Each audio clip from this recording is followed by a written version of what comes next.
요한 1서 2장 13절 14절. 아비들아, 내가 너희에게 쓴 것은 너희가 태초부터 계신 이를 알미요. 청년들아, 내가 너희에게 쓰는 것은 너희가 악한 자를 이기었음이니라. 아이들아, 내가 너희에게 쓴 것은 너희가 아버지를 알았음이요. 아비들아, 내가 너희에게 쓴 것은 너희가 태초부터 계신 이를 알았음이요. 청년들아, 내가 너희에게 쓴 것은 너희가 강하고 하나님의 말씀이 너희 속에 거하시고 너희가 흉악한 자를 이기었음이니라. 아멘. 신자의 삶은 지극히 영적이란 사실을 우리가 이제 늘 염두에 두어야 되겠죠. 다시 태어난 것도 성령으로 말미암아 영적인 다시 태어남임을 우리에게 가르쳐주고 있는데, 이렇게 보이는 이 가시적이고 물리적인 데에서는 새로운 그 생명의 가치관으로 새롭게 살게 되는 거죠. 예수님 안에서 뭐가 우선이고 무엇이 후순인가를 이제 재정립되는 거죠. 가치의 경중이 바뀌어지거든요. 이전에는 나 중심이었던 가치관에서 예수 그리스도를 통한 하나님 중심의 삶으로 큰 변화가 일어난 것이죠. 동시에 영적으로도 새 생명의 원리를 우리가 공급받고, 또 우리 안에는 새로운 본성이 시작되었는데, 신의 성품에 참여한 자로서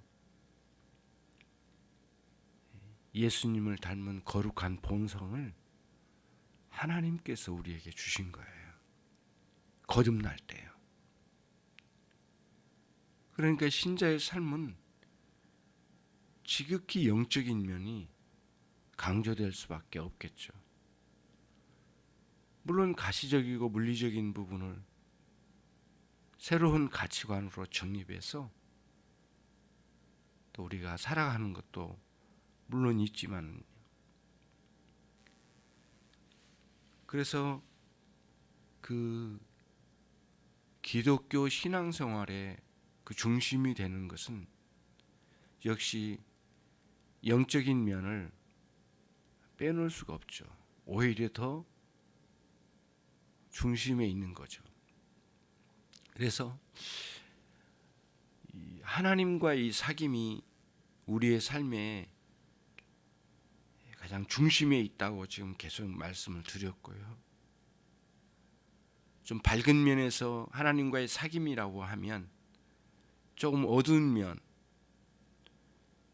좀 부정적인 용어로 쓰여진다면 죄와의 싸움이 중심에 있는 거예요. 밝은 면의 관점으로 본다면 하나님과 생명적인 사귐이 있고, 어두운 면의 관점으로 본다면 죄와의 끊임없는 싸움이 있는 거예요. 그래서 오늘 또 예수 그리스도 안에 있는 너희가 죄를, 악한 자를 이겼음이라, 이렇게 위로와 격려의 말씀을 사도가 이제 성도들에게 주고 있잖아요. 그러면 어떻게 죄를 이겼는가? 이것을 깊이 아는 것으로, 좀 더 깊이 새롭게 알아가는 것으로 우리에게 위로와 격려가 된다는 거예요. 물론 12절에서 죄사함의 확신을 갖는 것이야말로 신자의 삶에 있어서 매우 뛰어난 위로와 격려를 얻게 된다고 우리가 어제 들었잖아요. 오늘 13절 4절에서는 죄를 어떻게 신자가 극복하게 되는가, 이것을 아는 것을 통하여 위로와 격려를 얻게 된다는 거예요. 이게 이제 본문에서 오늘 주고자 하는 거죠. 12절과 13절의 내용을 14절에서도 반복하는 면이 없지 않아 있거든요. 마치 12절로 14절은 시적으로 표현한 것 같아요. 아비들아, 아이들아, 또 아비들아, 청년들아 이렇게 불러내면서 신앙생활에 있어서 좀 더 이제 시작 단계에 있는 아이들, 또는 정말 활발히 신앙생활을 하면서 주님 앞에 힘을 다해 살아가는 청년들아, 또 나이 차이로 보는 게 아니라 조금은 더 연륜이 있는 그런 사람들을 아비들아 이렇게 불러내고 그들에게 어떻게 이 세상에 사는 동안에 죄를 극복하면서 살게 되는가, 이 부분을 이제 사도가 일러주는 거예요. 그래서 13절에 보시면 청년들아 내가 너희에게 쓰는 것은 너희가 악한 자를 이기었음이니라. 여기서 이기었다는 말씀은 아무래도 현재 완료형으로 쓰여져서 이미 이긴 거라는 거예요. 그 싸움을 이겨놓은 거라는 거예요. 그 이겨놓은, 그러니까 이미 죄와의 싸움에서 승리한 그 승리의 여파가 지금도 계속 지속적으로 영향을 주고 있다는 뜻이에요. 그래서 예수 그리스도를 믿는 신자에게는 그 순간부터 승리감을 얻는 거죠. 마음 깊은 곳에 끊임없이 죄와 또 그 세력에 의해서 지배를 당하던 것에서 그것을 벗어났다고 하는 확신이 있고, 거기에는 죄를 이길 수 있다고 하는, 극복할 수 있다고 하는 기쁨이 있는 거죠. 작은 나라가 큰 강대국에 수십 년 동안 지배를 당하고 있다가 강대국이 어느 날 무너지고 또 이 작은 나라가 힘을 크게 얻어서 나라를 강성하게 이루고 온 백성이 하나로 똘똘 뭉쳐서 지혜롭게 상황을 잘 풀어나간다면 지배당하던 곳에서 벗어나서 그 굴욕적인 삶에서 벗어나서 자기 주권을 가지고 살아가는 나라로 거듭나게 된다면 그 순간부터 얼마나 승리감에 도취되어 있겠냐고요. 딱 신자가 딱 그 상황이거든요. 예수 그리스도를 통하여 그렇게 커 보이던 죄의 세력과 이 마귀의 세력을 그리스도를 믿는 순간부터 이겼다고 하는 확신이 들어오게 되는 거예요. 사도는 에베소 교회 성도들에게 그것을 이야기하고 있는 거거든요. 너희가 믿는 순간부터 얻은 것이 무엇이냐? 너희 마음속에 죄를 이겼다고 하는, 이 악한 자를 이겼다고 하는 분명한 사실과 함께 너희들에게 그런 승리의 감격이 있지 않았느냐? 그것을 망각하지 말라. 그러면서 신자의 삶에 수많은 유혹과 환난과 역경이 몰려온 것에도 불구하고 너희는 이겼다라고 한 사실을, 그리고 첫 그 감격을 계속 누릴 수 있기를 바란다. 그런 의미로 예수 그리스도 안에 우리가 그렇게 살고 있음을 확신시켜주고 사악한 이 무리를 악한 세력을 물리쳤다고 하는 영적 싸움에서의 승리를 이렇게 알려주는 거예요. 다시 되새기게 하는 거예요. 그래서 현재적인 이 죄와의 싸움에서 죄를 극복하고 이길 수 있는 그 길들을 또 제시해주고 있는 것이죠. 신자에게는 이런 새로운 생명의 원리와 거룩한 본성을 주어서 또 그 힘을 공급받아 살게 되는 거죠.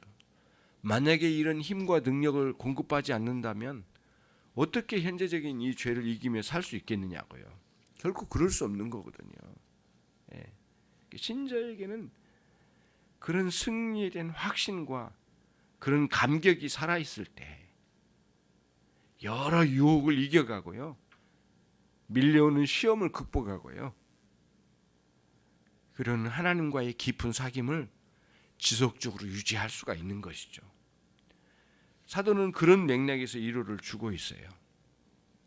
심지어는 이제는 아비들아 내가 너희에게 쓴 것은 너희가 태초부터 계신 이를 알미요. 이렇게 표현하면서 그 승리를 가져다 주신 예수님이 누구신지를 좀 더 깊이 생각해 봐라. 요한복음 서두에서도 그랬고요. 요한서신 서두에서도 언급된 것처럼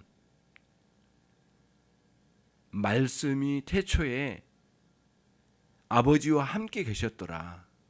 그리고 그 말씀은 만물을 지으신 예수 그리스도를 지칭한다는 사실을 아주 명료하게 제시하면서 예수 그리스도는 본래 영원히 하나님과 함께 계셨음을, 그리고 때가 되어 그 말씀이 육신이 되어 우리 가운데 나타나셨다고 하는 사실을 제시하면서 다시 이렇게 아비들아 내가 너희에게 쓴 것은 그분이 태초부터 계신 임을 너희들이 알고 있지 않느냐, 다시 생각하게 하는 거예요.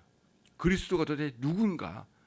영원하신 예수 그리스도, 완전하신 예수 그리스도, 영원한 계획 속에서 우리 가운데 오신 예수 그리스도, 우리를 구원할 목적으로 오신 예수 그리스도에 대한 바른 인식, 깊은 인식을 제시해 주면서, 인식할 것을 제시해 주면서 그들의 용기와 격려를 불어넣어 주고 있는 것이에요. 신자의 삶의 성장은 예수님이 이렇게 어떤 분이신가를 깊이 알고 그분과의 관계 속에서 사귐과 그분이 주신 은혜의 감격으로 살아갈 때의 성장이에요. 다른 방식으로 성장한 게 아니거든요. 그분과 끊임없는 사귐 속에서 누리는 그 감격으로, 은혜의 영양분으로, 자양분으로 성숙을 이루어가는 거예요. 마치 물가에 심겨진 나무처럼 뿌리를 깊이 내리면 내릴수록 더 많은 수분과 땅에 있는 자양분을 끌어올리는 거목처럼 더 성숙해가는 과정으로 가는 거죠, 신자가. 사람들은 모르죠. 겉으로 봐서는 저 사람이 어디에 뿌리를 두고 사는지, 정말 영원히 목마르지 않는 샘물 가운데 뿌리를 낸 그리스도인인지, 아니면 전혀 이롭지 않고 해로운 그런 곳에 뿌리를 내리고 살고 있는지를 구별이 잘 안 되죠, 사람들에게는. 그러나 저와 여러분들이 보이지는 않지만 정말 우리가 영원한 샘물이신 그리스도께 뿌리를 내요 날마다 자양분과 그 물기를 끌어올려서 저 높은 그 나무 끄트머리까지 이렇게 물과 자양분을 끌어올려서 아주 생생하고 풍성하게 푸른 나무로 왕성하게 성장해 나가는 그런 신자의 삶을 살아가게 되는 것이죠. 그러면서 14절에서는 청년들아 너희가 강하고 말씀이 너희 안에 거하시고 이렇게 표현하거든요.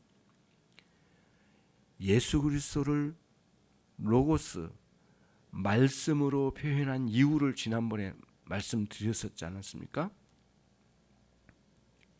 예수 그리스도는 영원하신 분이라는 의미가 있고 또 하나는 영원히 존재하는 하나님의 말씀 그리고 기록으로 남겨진 하나님의 말씀과 영원히 인격체로 존재하신 예수 그리스도와 성자 하나님과 영원히 분리되지 않는 가운데 있기 때문에 말씀 자체는 예수 그리스도를 지칭하고 예수 그리스도의 인격체로 부터 흘러나오는 모든 것은 하나님의 말씀이다. 말씀과 예수 그리스도는 영원히 하나이다. 그래서 말씀을 사랑한 사람은 예수 그리스도를 사랑할 수밖에 없다. 신자에게는 말씀이 거하는 존재다. 그리고 신자에게는 진리가 거한다고 그랬죠. 그래서 신자의 삶의 원리는 자기 감정과 인간적인 자기 지식으로의 삶이 아니라 예수 그리스도 진리로 말미암아 사는 존재로 변화됐다라고 말씀을 앞에서 드렸지 않았습니까? 그런 원리로 신자에게는 말씀이 거하는 거예요. 인격체로 우리에게 찾아오신 예수 그리스도께서 당신이 베푸신 모든 것으로 우리가 살 수 있도록 우리 안에 거하시고 우리 안에 거하심의 확증은 성령이 내주하심으로 확증시켜 주시고 동시에 우리 안에는 하나님의 말씀이 늘 살아있어 그 말씀을 사모하고 그 말씀을 익히 이해해 갈 때마다 큰 힘과 능력을 얻게 되고 심지어는 어두운 세상에 빛을 발하여 살아갈 수 있어서 길을 뚫어 보게 되고요. 어느 곳이 늪인지 어느 곳이 길인지를 명확하게 구분해서 살아갈 수 있는 신자의 삶을 살게 되는 것이에요. 그런 원리로 복음의 깊이 있는 깨달음을 지속적으로 가져가면서 우리들이 충분히 이기고도 남는 그런 삶을 꾸준히 살아가게 되는 것입니다. 오늘 또 귀하고 복된 날을 주셨습니다. 계절이 급격하게 이제 추워지는 겨울로 접어드는데 상황은 그렇다 치더라도 저와 여러분의 심령은 더욱더 따뜻한 봄과 초여름과 같은 생생한 날들이 계속되기를 바랍니다. 기도하겠습니다. 하나님 감사합니다. 오늘 저희들에게 어떻게 죄를 극복하며 이길 수 있는지를 우리에게 분명하게 가르쳐 주심을 감사합니다. 이러한 놀라운 새 생명의 원리를 따라 살 수 있도록 오늘 또 은혜를 주시고 하나님께서 직접적으로 지혜를 공급해 주시옵소서. 우리의 어리석음을 극복하게 하시고 우리의 무능함을 극복하여서 악한 자들을 이겨가는 주의 종들이 모두 되게 해 주옵소서. 예수 그리스도의 이름으로 기도 올리옵나이다. 아멘.